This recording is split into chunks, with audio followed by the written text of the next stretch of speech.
C'est un autre homme de l'année, hein. C'est notre homme de l'année en tout cas. C'est l'invité d'André Berkoff qu'on accueille tout de suite. Alexandre Romanès, bonjour, cofondateur du dernier cirque tzigane au monde. Oui, s'il vous plaît, on va parler du cirque, de ses difficultés et de ses idéaux.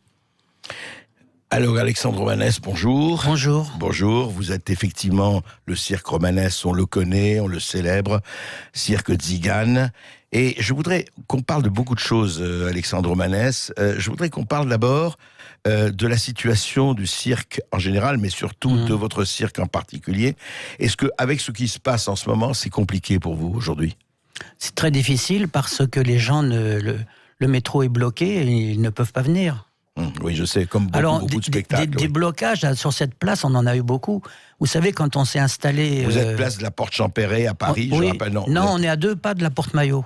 À 2 pas de la Porte Maillot, pardon. Oui. Alors, on est à Paris l'hiver, l'été, on est en tournée. Oui. Mais quand on s'est installé il y a déjà 5 ans, on a eu tous les gens du quartier contre nous. Alors, pourquoi ? Alors, les gens disaient, c'est épouvantable d'avoir ces gens-là... c'est tzigane. Oui, parce que à cause d'eux, il n'y a plus de chats dans le 16e arrondissement. Ils les ont tous mangés. Alors je leur ai répondu dans la presse. On a vraiment dit ça ? Ah oui, les gens disaient ça. D'accord. C'était un bruit qui courait. Ouais. Et alors je leur ai répondu dans la presse que j'ai reconnu qu'effectivement, on a mangé tous les chats qui sont dans le 16e arrondissement. J'ai précisé qu'on s'est régalé et je les ai avertis. Et bien maintenant, puisqu'il n'y a plus de chats, nous allons manger vos chiens. Eh bien, ça ne les a pas fait rire. C'est étonnant, non ? Et vous n'êtes pas allé jusqu'à dire on va vous manger parce que non. On est aussi cannibale. Non, c'est pas allé jusque-là. Non, on a tous les défauts de la terre, mais pas celui-là. Alors, qui... Vous savez, je voulais, si vous permettez, tout à l'heure, vous avez parlé d'une petite fille de 11 ans. Oui. C'est d'une tristesse. Bon, il y a de plus en plus de jeunes qui se suicident. Oui. Ce qui dit beaucoup sur la société. Je voulais juste vous apporter une toute petite précision. Il y a quelques années, je crois que ça s'appelle l'école espagnole de Vienne. C'est cette grande école avec les Lipizzans, vous savez, ces chevaux magnifiques. Oui, ils ont fait des expériences de musique. Et avec la musique, on va dire le rap et ces choses-là, les chevaux se suicident.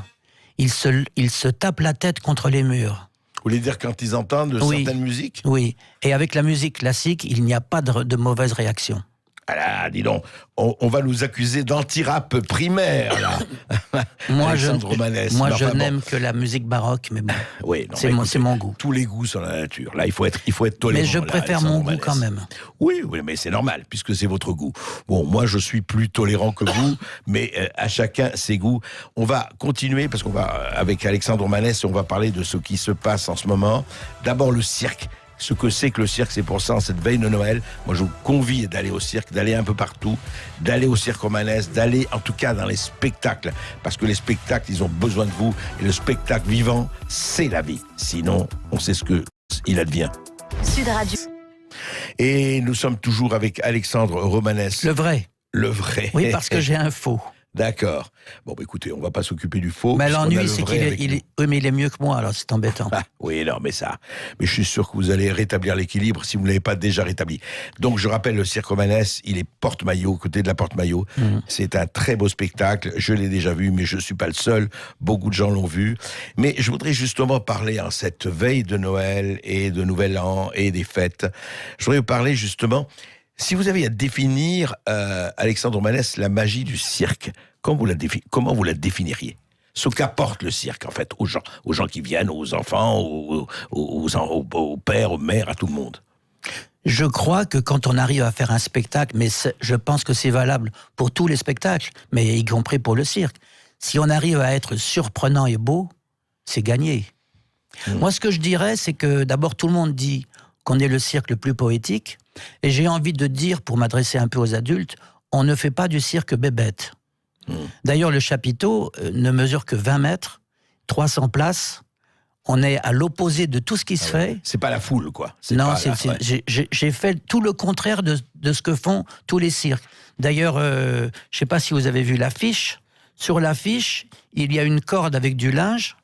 Et sur le linge, c'est mes chemises et les culottes de ma femme. D'accord. Vous voyez, j'ai tout fait à l'envers. Oui, mais nous, alors, actuellement, c'est vrai, on n'a personne. Les métros sont bloqués, on est très embêtés.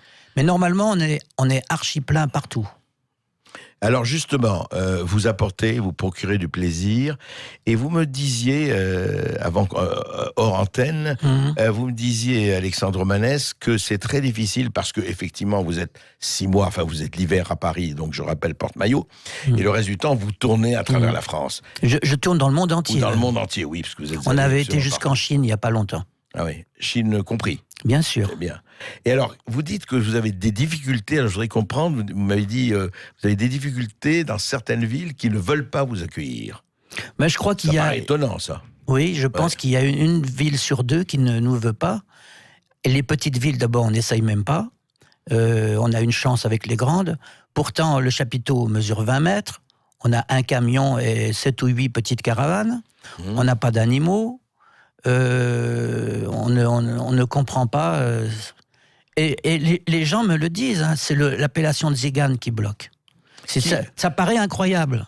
Oui, ça paraît quand même incroyable. Mais c'est la vérité. Attendez, non mais soyons concrets.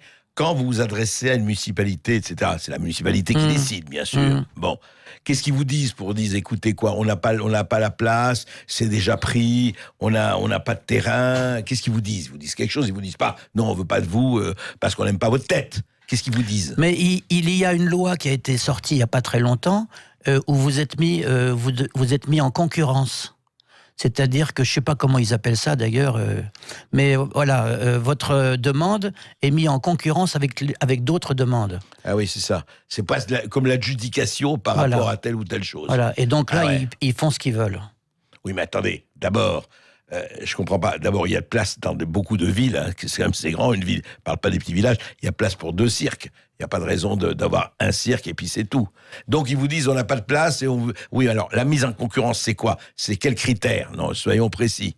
Mais ça peut être tous les critères, ça peut être vous voulez venir à telle période mais il y a la fête du village, ou alors il y a une exposition de je ne sais pas quoi, ou il y a une course, je ne sais pas, il peut y avoir 1000 raisons. En tout cas, eux trouvent ceux qui ne nous aiment pas, et ils existent. Ils trouvent leur raison. Bien sûr. Et qu'est-ce qui vous fait dire, franchement, que l'appellation de Tsigane joue contre vous, dans certains cas? Parce que dans ces équipes municipales, il y a toujours des dissidents, on va dire. Et eux nous appellent en disant, écoutez, moi je vais essayer, je suis au courant, vous avez des difficultés, moi je vais essayer de vous aider. Et quand je parle avec eux, ils me disent, oui, c'est l'appellation de Tsigane. Et alors... on est coquins, mais quand même.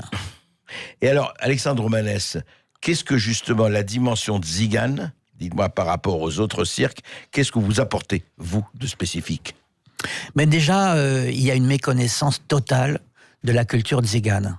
C'est-à-dire qu'on est un peu décalé, et en même temps, quand on me dit, mais vous êtes français ou vous êtes Tsigane? Je dis toujours, je suis 100% Tsigane et 100% français. D'ailleurs, c'est pas contradictoire. Non, c'est pas contradictoire.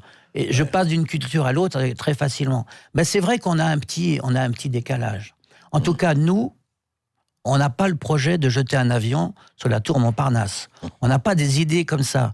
Et vous savez, il y a des choses... Ni d'aller étrangler des gens ou de les décapiter. C'est pas votre truc. Non, c'est épouvantable de choses pareilles. Vous savez qu'entre Isabelle la catholique, quand elle a chassé, elle n'aurait pas dû...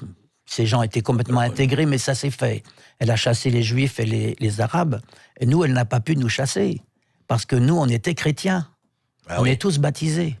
Mais pourtant, eux, les Allemands, les Juifs et les Tziganes, c'était quelque chose à exterminer. Hein. C'était des gens exterminés. Pour Hitler et pour les nazis, etc. Oui, alors je ne veux pas défendre Hitler, loin. Mais il paraît qu'on aurait retrouvé dans des archives qu'il voulait. Vous savez qu'il était complètement dingue, ce pauvre homme. Je dis pauvre homme. Ouais, enfin. Il trouvait que les Tziganes, c'était quelque chose de joli et qu'il fallait les garder. Et il a donc nommé des gens pour faire une enquête et il a dit ceux qui ne sont pas de sang pur, on les élimine et les autres, on les garde. Et là, il a bien vu qu'on était tous mélangés. D'ailleurs, je voudrais bien qu'on me cite un peuple qui n'est pas mélangé. Ah, bien sûr. Mais justement, alors, je reviens à ma question. La spécificité, effectivement, du cirque, c'est-à-dire que vous dites, par exemple, vous n'avez pas d'animaux. Vous n'avez pas d'animaux. Un chat et un chien, mais ils font rien. Oui, ça va. Un chat et un chien, Ils vous n'êtes entrent pas en les piste, seuls. là, ils font rien. Il n'y a pas que le cirque qui a des chats et des chiens, c'est clair. Non mais vous, c'est une convivialité, c'est quelque chose qui est... Parce que vous dites qu'il y a 300 personnes, pas plus, hein, La contenance, oui. Voilà, c'est 300 personnes. Et ce qui est important pour vous, c'est quoi? C'est de passer quelque chose, c'est quoi? C'est l'exploit des trapézistes, c'est les acrobates, c'est les clowns, c'est tout ensemble. C'est quoi? Je veux dire. Parce que moi, un cirque, j'ai remarqué, vous savez, aujourd'hui, on parle, et il est magnifique, on parle du cirque du soleil, à tous les cirques, il y a tous les cirques possibles et imaginables. Et moi, je suis frappé parce que le cirque, ça reste quelque chose de l'émerveillement. On va au cirque, et qu'on ait 7, 77 ans, 97 ans, ouais, on a les yeux, voilà, on est émerveillé. Et qu'est-ce que vous avez quand les gens sortent de chez vous? Vous discutez avec eux, j'imagine. Qu'est-ce qu'ils vous disent? Qu'est-ce qu'ils sentent? Qu'est-ce que vous avez comme témoignage? Je peux vous raconter, on était à Anvers, en Belgique, il n'y a pas très longtemps. Oui. Il y a une immense place où monte le cirque, un peu à l'écart de la ville. Et on arrive, et moi je ne le savais pas, on arrive 8 jours après le Cirque du Soleil. Donc j'ai dit, on n'aura personne. Il a dû récupérer tous les possibles spectateurs. Dès le premier jour, on était plein, on a été archi plein pendant 1 mois et demi. Alors les gens qui sortaient, je leur disais, vous sortez du cirque romanesque, est-ce que vous avez été au Cirque du Soleil? Ah oui, on a été, il y a 15 jours, on a été au Cirque du Soleil. Et comment c'était? Oh, c'était formidable, on a beaucoup aimé. Et le cirque romanesque, qu'est-ce que vous en avez pensé? Eh bien, il me disait, écoutez, ça n'a rien à voir, mais on a passé une plus jolie soirée chez vous que chez eux. Ouais. Voilà les réponses qu'on a. Ouais. Et le public, quand même, on a une chose qui est unique. C'est que les gens qui viennent nous voir à la fin du spectacle, d'abord, il y a beaucoup de gens qui restent avec nous. Le spectacle est fini, ils ne s'en vont pas. Beaucoup de gens viennent avec des cadeaux ou viennent nous embrasser. Sympa, ça. Donc, on a les gens qui nous accusent de voler leur chat, de manger leur chat. Et puis, on a ces gens qui nous aiment beaucoup aussi. Et est-ce qu'il n'y a pas, en fait... toujours cette confusion, ou c'est pas une confusion, on dit les gens du voyage, les Roms, les Tziganes, etc. Qu'est-ce que vous pensez de tout ça? C'est vrai que quand on entend quelqu'un qui ne connaît pas, et qui est de bonne foi, d'ailleurs, qui n'est pas du tout ni plein de préjugés, etc., on a l'impression qu'il y a une espèce de confusion permanente, pas seulement dans les médias, mais ailleurs, entre Roms, entre gens du voyage, entre Tziganes, etc. Est-ce que ça vous paraît de l'ordre de la discrimination ou de l'ordre de l'ignorance? C'est beaucoup d'ignorance, mais c'est nos soi-disant spécialistes qui ont apporté une confusion extraordinaire.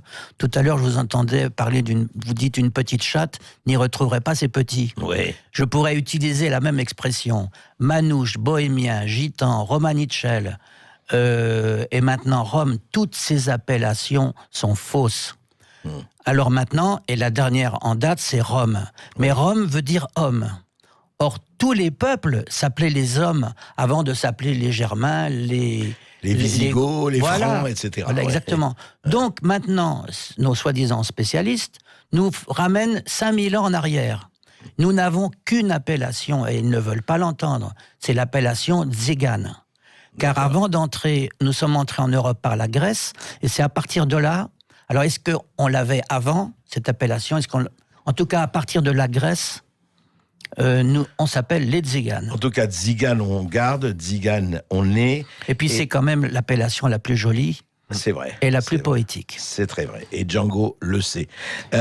Voilà. Les Allez au Tziganes, cirque on Romanesque, aime, quoi qu'il en soit. Merci à vous, Alexandre Romanès. Vous savez Restez qu'il avec nous, d'ailleurs. y a le réveillon, si je ne l'annonce pas. Vous Le aurez le réveillon temps de Tziganes. l'annoncer. Restez avec Après, nous. bon. Vous avez Oui, le temps on de va- l'annoncer. Ma femme m'attend à la caravane, là. Vous avez inquiétez pas. l'annoncé, on On l'empêchera. s'en expliquera. Il n'y aura Elle pas vous le écoute rouleau de sur Sud pâtisserie. Radio. Non. Restez avec nous, les amis. On est toujours avec Alexandre Romanès. On se retrouve juste après les actualités en compagnie d'André Berck. Je rappelle qu'Alexandre Romanès est le cofondateur du cirque Romanès. C'est le dernier cirque tzigane au monde. Berkoff attend vos appels, les amis. 0826 300 300. Vous réagissez à tout ce qu'on a pu aborder dans l'émission. On vous donne la parole juste après. Info, à tout de suite.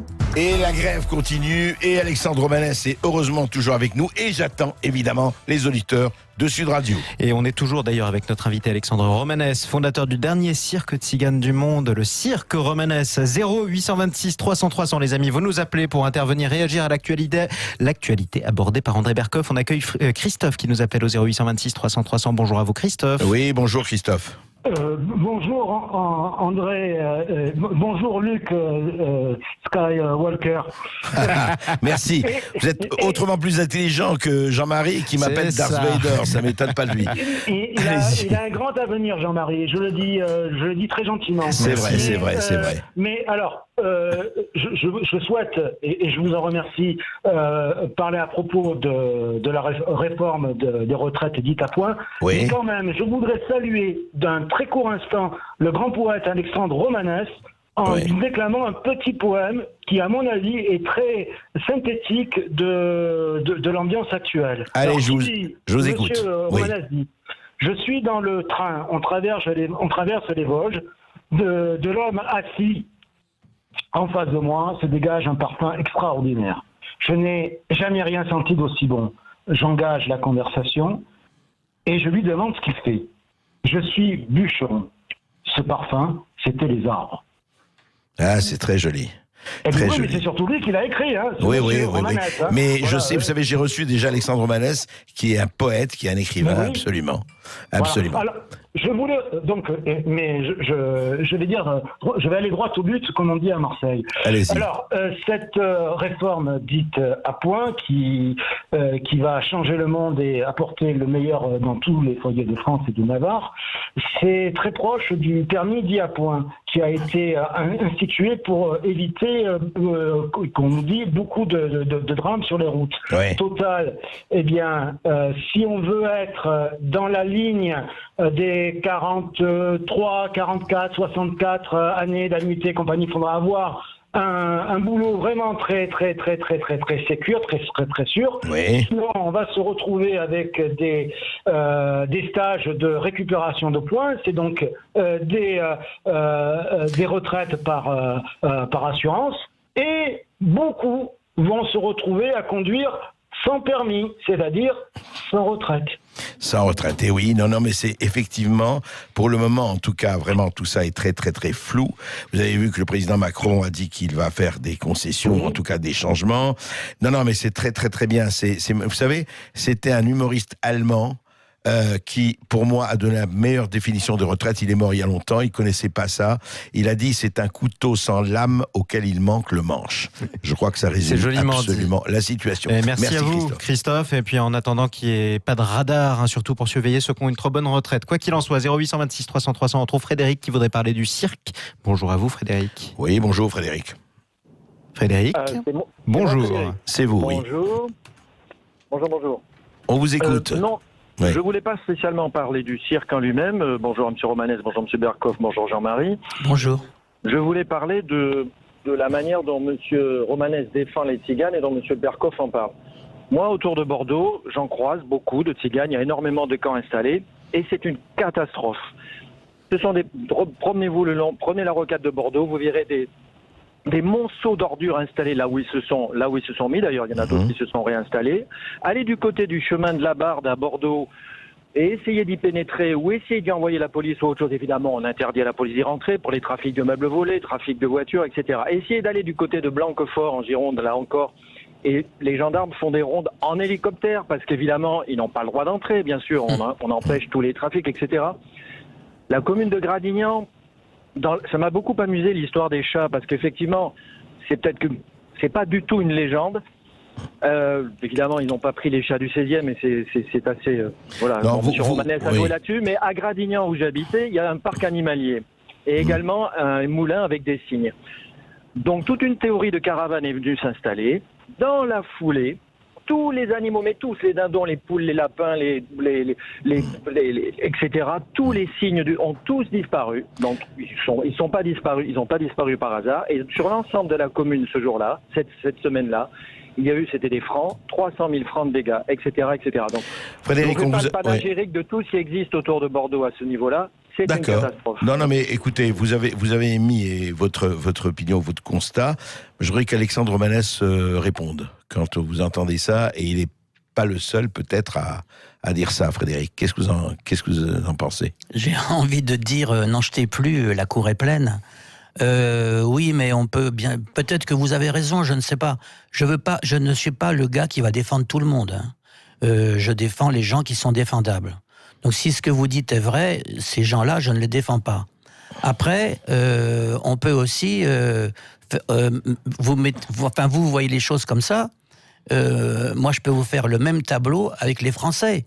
On va mettre ce que nous avons volé et ce que les Français ont volé. Et vous allez voir que l'écart va être énorme aussi. Enfin, les Français, vous savez, on pas de peut tziganes, toujours. quoi. Oui, non de tziganes, bien sûr.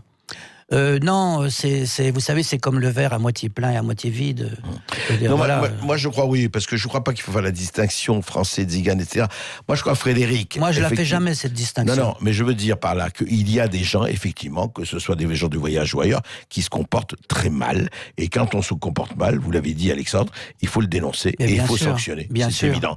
Mais la seule chose que je voudrais dire à Frédéric, mais je pense qu'il le sait, il ne faut jamais généraliser. C'est-à-dire que le vrai problème, c'est qu'on ne peut pas étendre à tout un peuple les conneries ou les exactions ou les banalités que fait une partie.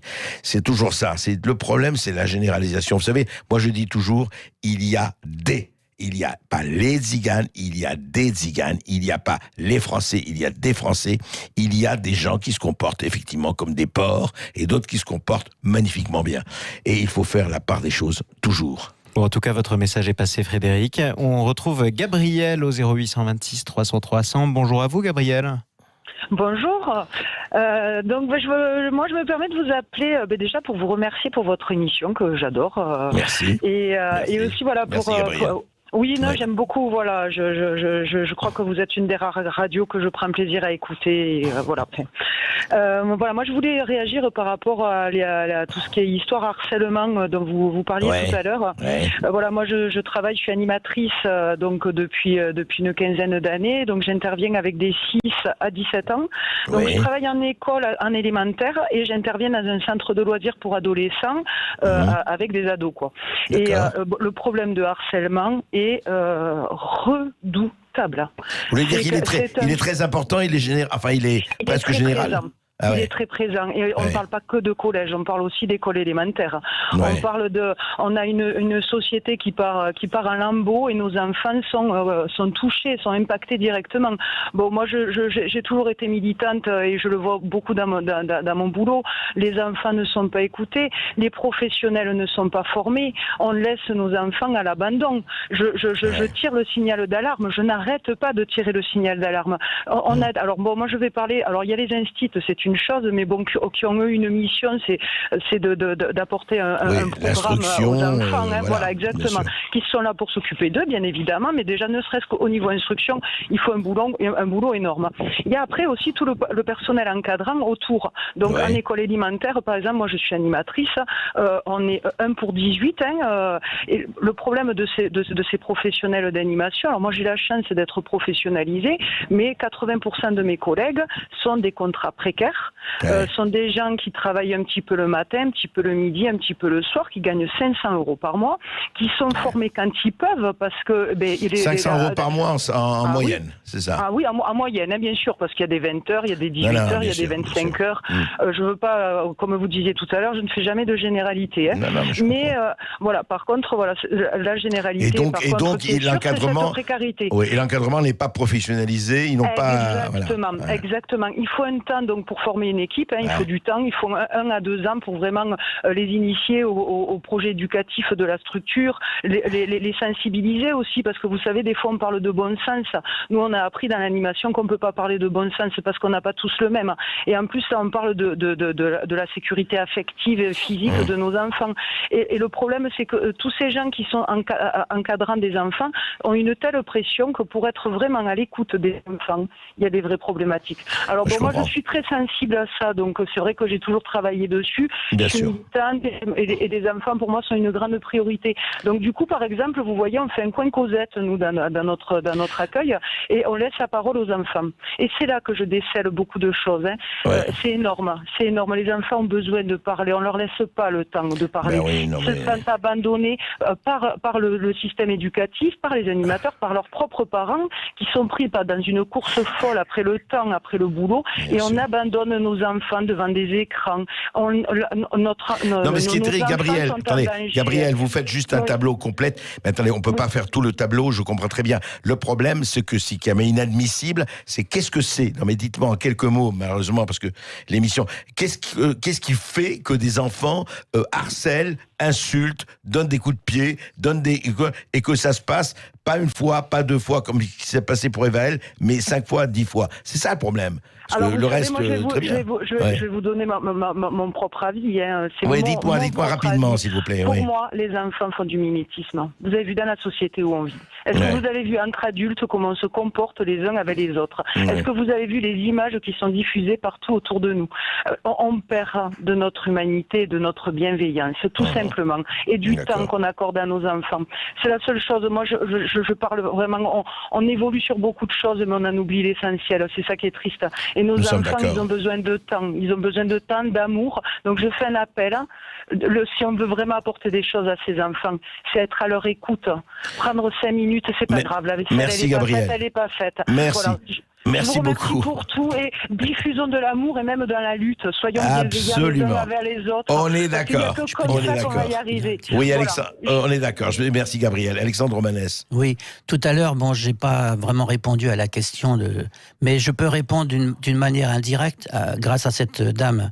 Moi, j'ai 5 filles, grâce à Dieu, et mes filles n'ont pas été à l'école. Je n'ai pas voulu.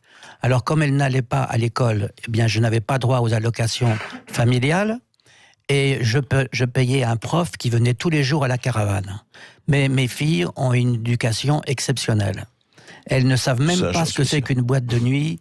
Elles ne fument pas. Je ne les ai pas obligées. On ne peut pas obliger les Ah, jeunes. bien sûr. Mais Mais vous et les quand- avez éduqués. Et quand on prend le métro et qu'une vieille dame rentre, les 5 se lèvent. Ah ben bravo. Ça, c'est très bien. C'est vrai que Alexandre ça se Romanès, parlons du rendez-vous du Nouvel An rapidement. Sinon, votre femme Oui. va nous en La vouloir. date, Je veux pas oui. ça. Alors, La quel date. jour, Bah, le c'est lieu, le- le c'est cirque le- Romanesque, le 31 décembre au soir. Où ça? C'est ça, Porte-Maillot. bien Porte-Maillot sûr. à Paris. Sur Internet, on Grande trouve. soirée. Et voilà, grande soirée. Et alors, dans cette soirée, il y a une chose exceptionnelle qui n'existe nulle part. À la fin de la soirée, il y a arrachage de sac à main. Très bien. Non, je plaisante. Hein. Au village sans prétention, Ah, les tziganes ont Tziganes. mauvaise réputation. Rome un jour, Rome Voilà. toujours. Exactement. Non, je plaisante, je plaisante. Merci à vous, Alexandre Romanès. Merci de m'avoir Merci invité, beaucoup, merci bien. cofondateur du dernier cirque tzigane au monde. Merci André Berkoff. On retrouve demain à midi dans tous vos états sur Sud Radio. La journée continue avec Jacques Pessis dans quelques instants. Libéré, délivré Jacques Pessis. Il reçoit Anaïs Delva. Belle journée à vous sur Sud Radio.